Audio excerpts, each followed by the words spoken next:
तो पहला क्वेश्चन में देख सकते हैं कि सिनोनिम पूछा गया है, तो सिनोनिम में वर्ड लिखा गया है सेंसिबल। तो सेंसिबल का मतलब क्या होता है? तो सेंसिबल का मतलब होता है समझदार, समझदार, समझदार। नीचे में देख सकते हैं ऑप्शन दिए गए हैं, तो देख सकते हैं बी ऑप्शन में पेसिमिस्टिक लिखा हुआ है, निराशावादी, निराशावादी। नीचे में देख सकते हैं ऑप्टिमिस्टिक, तो ऑप्टिमिस्टिक जस्ट इसका उल्टा हो जाएगा, यानी कि आशावादी, आशावादी, आशावादी। डी ऑप्शन में लिखा गया है इमेजिनेटिव, तो इमेजिनेटिव का मतलब हो जाएगा कल्पनाशील, कल्पनाशील। तो ऐसे में यहाँ पर कौन सा ऑप्शन हो जाएगा? सेंसिबल का यहाँ पर सिनोनिम क्या हो जाएगा? तो ऑप्शन ए रियलिस्टिक, यानी कि वास्तविक। तो यहाँ पर रियलिस्टिक यहाँ पर सिनोनिम हो जाएगा सेंसिबल का, तो ऑप्शन ए यहाँ पर बिल्कुल सही जवाब हो जाएगा। अगले क्वेश्चन में वन वर्ड सब्स्टिट्यूशन पूछा गया है, तो सेंटेंस में लिखा हुआ है the study of handwriting for example is use to infer a person's character. तो इसका यहाँ पर वन वर्ड सब्स्टिट्यूशन क्या हो जाएगा? तो नीचे में देखते हैं कैलीग्राफी लिखा हुआ है, तो कैलीग्राफी का मतलब क्या होता है? तो इसका मतलब होता है लिखावट, लिखावट, लिखावट, या फिर सुलेख भी कह सकते हैं। नीचे में देख सकते हैं ऑप्शन बी में लिखा हुआ है ग्राफोलॉजी, तो ग्राफोलॉजी का मतलब होता है हस्तलेख का अध्ययन, यानी कि जो कि हाथ से लिखते हैं उसका अध्ययन करना। नीचे में देख सकते हैं ऑप्शन सी लिखा हुआ है कैलीग्राफर, तो कैलीग्राफर किसको कहते हैं? तो वैसा व्यक्ति जिसका लिखावट सुंदर होता है उसको यहाँ पर कैलीग्राफर कहा जाता है। तो ऐसे में यहाँ पर ऑप्शन कौन सा ऑप्शन हो जाएगा? तो यहाँ पर ऑप्शन बी है ग्राफोलॉजी, वो यहाँ पर बिल्कुल सही जवाब हो जाएगा। नेक्स्ट क्वेश्चन में आपको चूज करना है कि कौन सा सेंटेंस प्रेजेंट परफेक्ट कंटिन्यूअस में है। तो यहाँ पर देख सकते ऑप्शंस दिए गए हैं, तो सबसे पहले डिस्कस कर लेते हैं कि आखिर प्रेजेंट परफेक्ट कंटिन्यूअस का स्ट्रक्चर क्या होता है। तो इसका स्ट्रक्चर होता है हैज या फिर have plus been plus verb का फोर्थ फॉर्म। तो प्रेजेंट परफेक्ट कंटिन्यूअस का यह स्ट्रक्चर होता है। बी फोर के बाद चाहे तो सिंस, सिंस या फिर फोर भी लग सकता है। तो यहाँ पर देख सकते हैं कौन सा यहाँ पर ऑप्शन सही होगा। तो यहाँ पर देख सकते हैं हैज या फिर हैव, तो हैज और हैव यहाँ पर तो लिखा हुआ है, लेकिन देख सकते हैं यहाँ पर भी फोर का प्रयोग नहीं किया गया है। बी ऑप्शन में देख सकते हैं आई हैव का प्रयोग नहीं किया गया है। सी ऑप्शन में देख सकते हैं यहाँ भी हैव का या फिर हैज का प्रयोग नहीं किया गया है। तो ऑप्शन नंबर डी बचता है आई हैव बीन। तो यहाँ पर देख सकते हैं हैव बीन लिखा हुआ है, प्लेइंग यानी कि भी फोर का प्रयोग किया गया है और फोर का भी यूज किया गया है। तो ऐसे में ऑप्शन डी यहाँ पर प्रेजेंट परफेक्ट कंटिन्यूअस है, तो ऑप्शन डी यहाँ पर बिल्कुल सही जवाब हो जाता है। नेक्स्ट क्वेश्चन में एंटोनियम पूछा गया है, तो सेंटेंस में देख सकते हैं वर्ड लिखा गया है स्नूजिंग। तो स्नूजिंग का मतलब क्या होता है? तो स्नूजिंग का मतलब होता है झपकी लेना, झपकी, झपकी लेना, झपकी लेना। तो ऑप्शन में दिया गया है अलर्ट, तो अलर्ट का मतलब क्या होता है? तो अलर्ट का मतलब होता है चेतावनी, चेतावनी या फिर वार्निंग भी कह सकते हैं, चेतावनी या फिर वार्निंग। नीचे में दे सकते हैं अनअटेंटिव, तो अनअटेंटिव का मतलब क्या होता है? तो इसका मतलब होता है ध्यान ना देना, ध्यान, ध्यान ना देना, ध्यान ना देना। अवेक, अवेक का मतलब होता है जागना, जागना।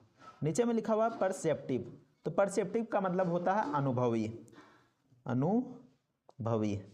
तो ऐसे में यहाँ पर एंटोनियम क्या हो जाएगा? स्नूजिंग का एंटोनियम क्या हो जाएगा? स्नूजिंग मतलब हो जाएगा झपकी लेना, तो इसका उल्टा हो जाएगा यहाँ पर जागना, यानी कि अवेक।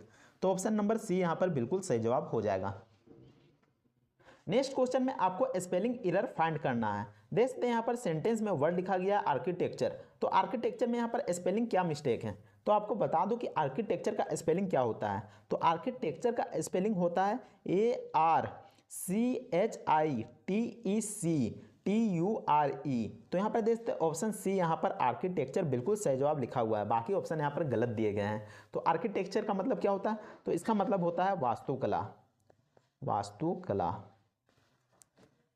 वास्तुकला। नेक्स्ट क्वेश्चन में फाइंड द एरर का सवाल पूछा गया है। आखिर सेंटेंस में कहां पर गलती दिया गया है? तो सेंटेंस को देख लेते हैं। The metro station was very crowded, suggest her to avoid travel during the rush hours. तो यहाँ पर दे सकते हैं अवॉइड, अवॉइड के बाद हमेशा बिफोर लगता है, बिफोर लगता है, तो यहाँ पर ट्रेवलिंग होना चाहिए था। तो यहाँ पर दे सकते हैं कहाँ पर मिस्टेक है, तो ऑप्शन नंबर सी, यानी कि सी वाला में एरर है। तो ऑप्शन नंबर सी देख सकते हैं, यहाँ पर सी लिखा हुआ है, तो सी वाला में एरर है, ऑप्शन नंबर सी।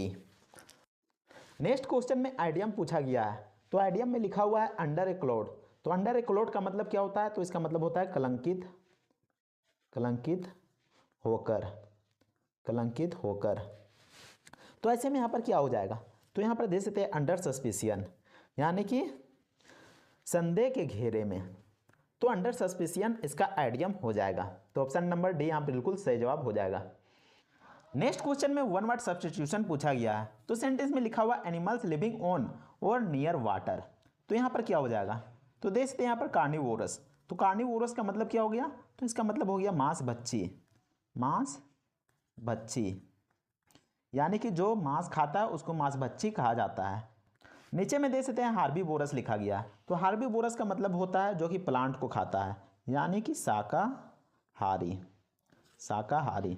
नीचे में देख सकते हैं नॉकटर्नल लिखा हुआ है। तो नॉकटर्नल का मतलब क्या होता है, तो ऐसे जीव जो कि रात को जागते हैं, रात को जागते हैं, तो उसको नॉकटर्नल कहा जाता है। एक्वेटिक, तो एक्वेटिक का मतलब हो जाएगा जलीय, जलीय जीव। तो यहाँ पर ऑप्शन कौन सा हो जाएगा, एनिमल्स लिविंग ऑन और नियर वाटर। तो यहाँ पर देख सकते हैं ऑप्शन नंबर डी एक्वेटिक बिल्कुल सही जवाब हो जाएगा। नेक्स्ट क्वेश्चन में सेंटेंस इंप्रूवमेंट का सवाल पूछा गया। तो सेंटेंस में देख सकते हैं the most worrying aspect of climate change is the effect it has on the world's food supply. तो इसका मतलब क्या हो गया, तो इसका मतलब हो गया जलवायु परिवर्तन का सबसे चिंताजनक पहलू दुनिया का खाद्य आपूर्ति पर पड़ने वाला प्रभाव है। तो यहाँ पर क्या गलती हो सकता है, द मोस्ट वरिंग एस्पेक्ट। तो यहाँ पर किसी प्रकार का गलती नहीं है, तो यहाँ पर नो इंप्रूवमेंट हो जाएगा, ऑप्शन नंबर सी।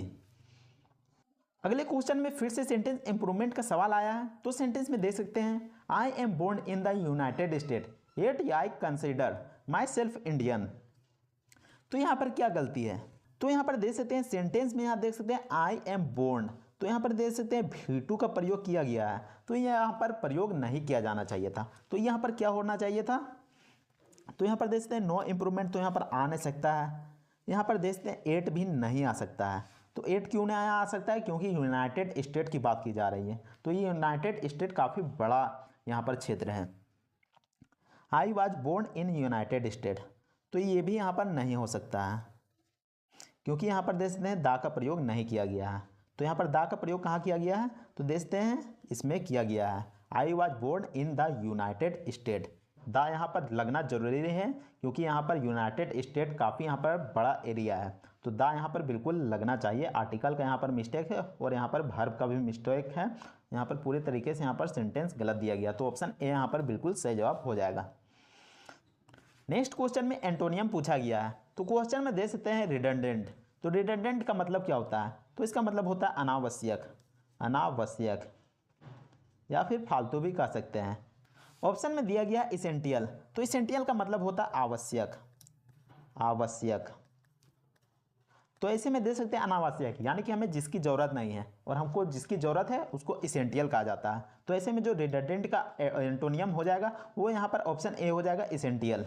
उम्मीद करते हैं कि आपको ये वीडियो पसंद आया होगा। अगर वीडियो पसंद आता है तो वीडियो को लाइक जरूर कर लीजिएगा। इसके अलावा चैनल को भी सब्सक्राइब जरूर कर लीजिएगा।